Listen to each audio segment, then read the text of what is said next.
Hey, so last weekend I was lucky enough to host the Brisbane Roar in Business event. I actually did a podcast episode around how I was planning to host the panel conversation. So I wanted to close the loop on that and share what the experience was like. First of all, absolute career highlight. I've been a Brisbane Roar supporter for 20 years since the team. I was part of the official Brisbane Roar Supporters Club committee back in 2005.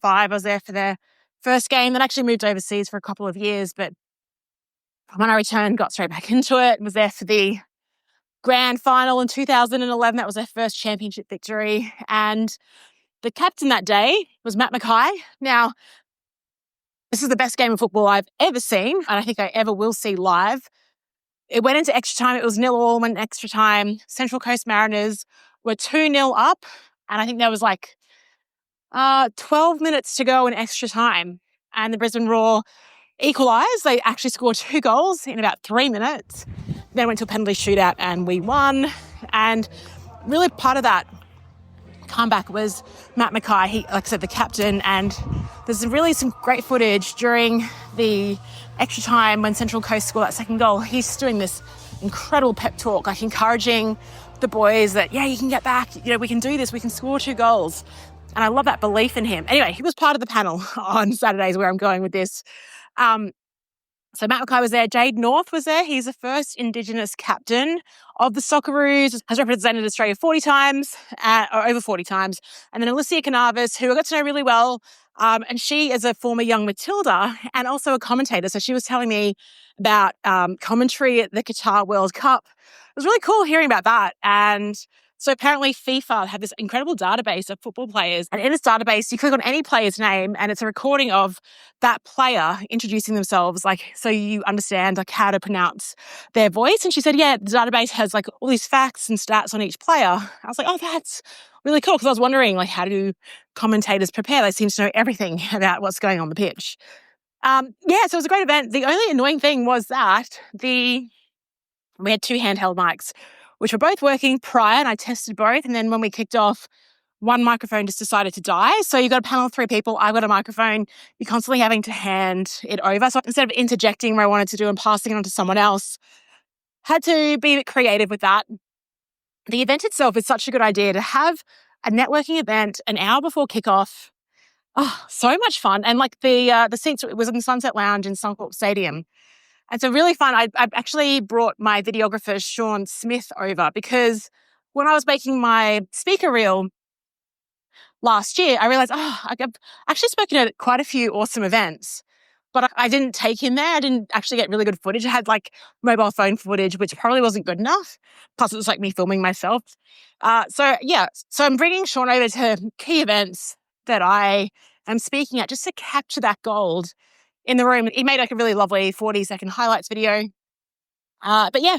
Panel, after we had, I did a bit of Q&A with the panel, so I wanted to throw to the audience. So I said, hey, in a moment, I'm going to see if anyone here would like to ask the panelists a question. So while you're thinking of your question, I'm going to ask a would you rather question. So the would you rather was, would you rather play for a boring football team that wins a title, or would you rather play for a team that plays beautiful football, has raving fans, but you don't actually end up winning a title? And so that was just a simple one. I actually liked Matt McKay's answer was, I would play for the boring team. And he was talking about playing for Ange Postecoglou, who is now the Spurs coach for the English Premier League. So Ange Postecoglou actually was the Brisbane Roar coach in 2011 and kicked off that era of consecutive Roar victories. They call it the Roar Salona era. And he was saying that actually a lot of the stuff they did was boring. At training sessions, they just, Andrew would bring these mannequins out. They had to attack it on one side only. He would also bring in constraints. During one training session, they weren't even allowed to kick above waist height at all. So they had to be quite creative with that. And he said the patterns of play, it was drilled into them. And so that's how, the boring stuff is what won them the championship. And it was interesting to hear him talk about, there's a question from the audience around what's your advice for a young player, which is really lovely, in terms of pursuing your dreams. And Matt McKay's just do the extra hours. guess his approach reminded me of the Michael Jordan approach. And I think Matt McKay in particular, I don't know if he's the most talented player, but what he was like a complete workhorse, dedicated. He did the hours, he was methodical, and that's exactly why he made it to where he did in terms of captaining an A-League championship team. And then he also went to play for Rangers and overseas after that as well. So, yeah, I mean, to be able to ask these questions to people that represent your favourite football team, your football club, it's such an honour. I love it when kind of two worlds collide in terms of an interest outside of work, which is following this football team, which I've been doing for 20 years, and then obviously the speaking and emceeing, which is my work, and having that combined there. And lovely just to bring along my dad and my sister, and we had a lovely time enjoying food and drinks, sitting in the great seats.